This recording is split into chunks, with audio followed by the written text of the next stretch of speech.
নমস্কার বন্ধুরা, এই বৃষ্টির সন্ধ্যায় মাত্র 5 মিনিটে কি স্ন্যাক্স বানানো যায় ভাবছেন? তাও আবার ঘরে থাকা জিনিস দিয়ে। তাহলে আজকের আমার এই ভিডিওটা মিস করলে চলবে না কিন্তু। আজকের ইভিনিং স্ন্যাক্স দ্য বলস। চলুন তাহলে দেরি না করে শুরু করা যাক। আজকের এই স্ন্যাক্সটা বানাবার জন্য আমি এখানে মাত্র 3টে বাসি রুটি নিয়ে নিয়েছি। এবারে রুটিগুলোকে হাত দিয়ে টুকরো টুকরো করে নেব। এবার আপনাদের বাড়িতে কতজন মেম্বার আছে সেই হিসাব করে রুটির পরিমাণটা বাড়িয়ে বা কমিয়ে নিতে পারেন। আজকের এই স্ন্যাক্সটা খেতে এতটাই টেস্টি হয় যে কাউকে দিলে কেউ বুঝবেই না যে এটা কি দিয়ে বানানো হয়েছে। এখন রুটিটা মিক্সিং জারে নিয়ে ভালো করে গুঁড়ো করে নেব। এই বাসি রুটি দিয়ে আর কি বানানো যায় বলুন তো? দারুণ একটা ডেজার্ট। যদি দেখতে চান তাহলে তার লিঙ্ক ডেসক্রিপশানে পেয়ে যাবেন। দেখুন রুটিটা ঠিক এইভাবে ডাস্ট করে নিতে হবে। এবারে কি করব, 2টো সেদ্ধ আলু এখানে গ্রেট করে নেব। ফ্রিজে কম বেশি সেদ্ধ আলু সবারই থেকে যায়, তো আমারও সেদ্ধ আলু ছিল, সেটা দিয়েই কিন্তু আমি বানাচ্ছি। এখানে একটা কথা বলে দিই, আলু কিন্তু খুব বেশি সেদ্ধ হয়ে গেলে এটা ভালো বানানো যাবে না। আর আলুটা সেদ্ধ করার পরে যদি কিছুক্ষণ ফ্রিজে রেখে দেন তাহলে কিন্তু খুব ভালো হবে। এবারে দিয়ে দিলাম কুচিয়ে রাখা একটা পেঁয়াজ। পেঁয়াজটা কিন্তু খুব মিহি করে কুচিয়ে নিতে হবে। দিয়ে দিলাম গ্রেট করে রাখা 1 টিস্পুন মতো আদা রসুন, আর সাথে দিয়ে দিলাম 3-4টে মতো কুচনো কাঁচা লঙ্কা।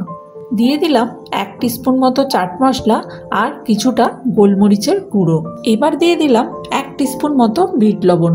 অবশ্যই এখানে বিট লবণই দেওয়ার চেষ্টা করবেন, তাতে দেখবেন টেস্টটা কত সুন্দর হয়। এখন দিয়ে দিলাম 1 টেবিল স্পুন মতো বেসন আর 1 টেবিল স্পুন চালের গুঁড়ো।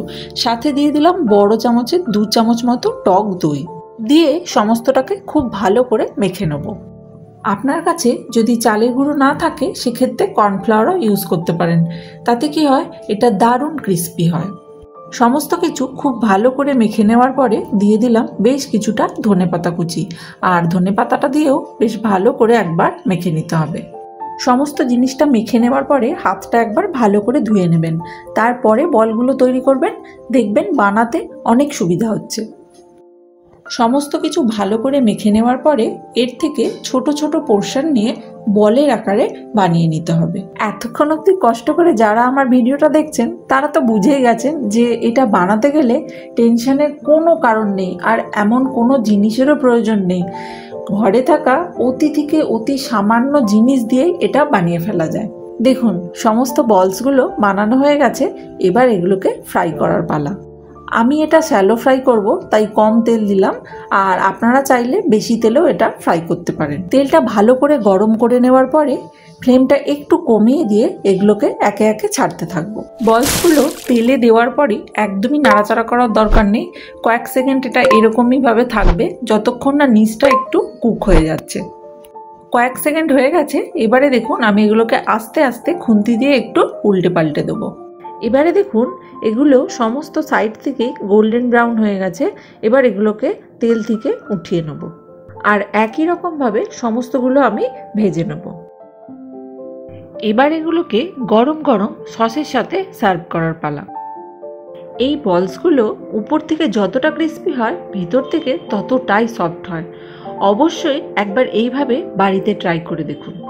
এই রকমই কোনো ইন্টারেস্টিং রেসিপি নিয়ে আবার দেখা হচ্ছে নেক্সট ভিডিওতে। সবাই সুস্থ থাকবেন, ভালো থাকবেন।